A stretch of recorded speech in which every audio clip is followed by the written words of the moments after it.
warahmatullahi wabarakatuh. Salam dan bahagia Bapak Ibu guru hebat.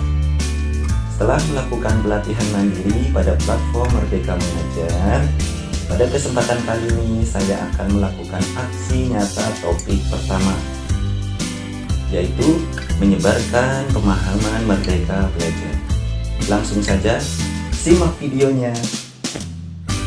Aksi nyata topik pertama, menyebarkan pemahaman Merdeka Belajar. Sebelumnya, perkenalkan, nama saya Ahmad Fajar Aulia Nur Alfi, guru SD Negeri Balapulang Wetan 7. Tahukah Bapak Ibu apa itu Merdeka Belajar? Yaps, Merdeka Belajar adalah suatu pendekatan yang dilakukan supaya siswa bisa memilih pelajaran yang diminati. Lantas, apa saja yang perlu dipelajari dalam Merdeka Belajar? Hal yang perlu dipelajari dalam aksi nyata topik pertama, menyebarkan pemahaman Merdeka Belajar. Setidaknya ada 5 modul pelatihan. Yang pertama, mengenali dan memahami diri sebagai pendidik. Kemudian, yang kedua, mendidik dan mengajar. Ketiga, mendampingi murid dengan utuh dan menyeluruh. Keempat, mendidik dan melatih kecerdasan budi pekerti. Dan yang kelima, pendidikan yang mengantarkan keselamatan dan kebahagiaan. Modul pelatihan pertama, mengenali dan memahami diri sebagai pendidik. Sebagai pendidik, tentu sudah seharusnya mampu mengenali karakteristik dan kebutuhan murid.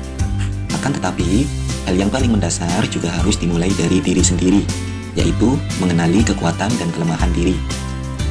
Ibu dan Bapak Guru merefleksikan kekuatan dan kelemahan yang kita punyai agar dapat mengelola apa yang kita miliki tersebut untuk berperan mendidik murid-murid kita nanti.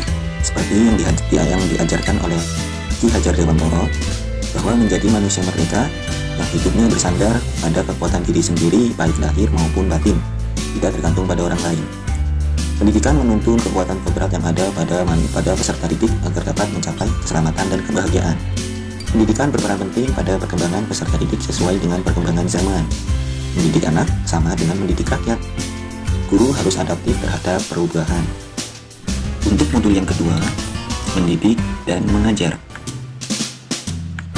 Pengajaran merupakan bagian dari pendidikan. Pengajaran merupakan cara penyampaian ilmu atau manfaat bagi hidup peserta didik secara lahir dan batin.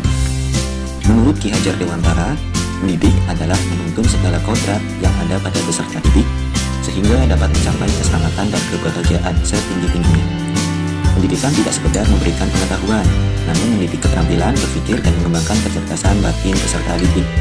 Menggunakan sistem AMOM, Ingakso Sengkulodo, Ingakso Inkarso, Tuturi Handayani. Dan manusia merdeka, manusia yang dapat menguasai dan memerintah dirinya sendiri. Untuk modul yang ketiga, mendampingi murid dengan utuh dan menyeluruh.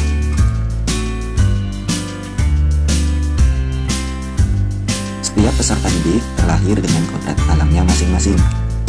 Guru dapat merancang pembelajaran yang berkelanjutan, terbuka berdasarkan kebudayaan bangsa. Hal ini sesuai dengan asas trikon yang dikemukakan oleh Ki Hajar Dewantara, yaitu asas kontinuitas, konvergen, dan konsentris. Asas kontinuitas adalah pembelajaran yang berkesinambungan, sedangkan asas konvergen merupakan pengembangan yang mengambil dari berbagai sumber. Sedangkan asas konsentris merupakan sikap terbuka tetapi kritis dan selektif. Modul keempat, mendidik dan melatih kecerdasan budi pekerti. Budi pekerti merupakan hasil bersatunya pikiran, perasaan, dan kehendak sehingga menimbulkan suatu tenaga. Budi pekerti juga merupakan perpaduan cipta, rasa, dan karsa. Budi pekerti peserta didik tidak hanya dibentuk di lingkungan sekolah saja, tapi juga terbentuk dari lingkungan keluarga dan masyarakat. Kodrat anak diibaratkan seperti hanya kertas yang sudah terisi penuh, yang mana terisi berbagai macam coretan dan tulisan, sehingga tugas pendidik adalah menebalkan dan memperjelas arti dari coretan dan tulisan tersebut. Modul kelima, yaitu pendidikan yang mengantarkan keselamatan dan kebahagiaan. Tujuan akhir dari seluruh pendidikan adalah keselamatan dan kebahagiaan murid. Sebagai seorang guru, tidak hanya mengajarkan ilmu pengetahuan saja, tapi guru juga harus mampu membimbing dan memantau peserta didik untuk mencapai pemahaman yang bermakna. Perspektif guru tidak selamanya sama dengan perspektif peserta didik. Fungsi pendidikan adalah mengantarkan peserta didik agar siap hidup dan mampu mengisi zamannya sesuai yang ada pada platform kurikulum Merdeka. Terdapat 6 profil pelajar Pancasila. Yang pertama, beriman kepada Tuhan Yang Maha Esa dan berakhlak mulia.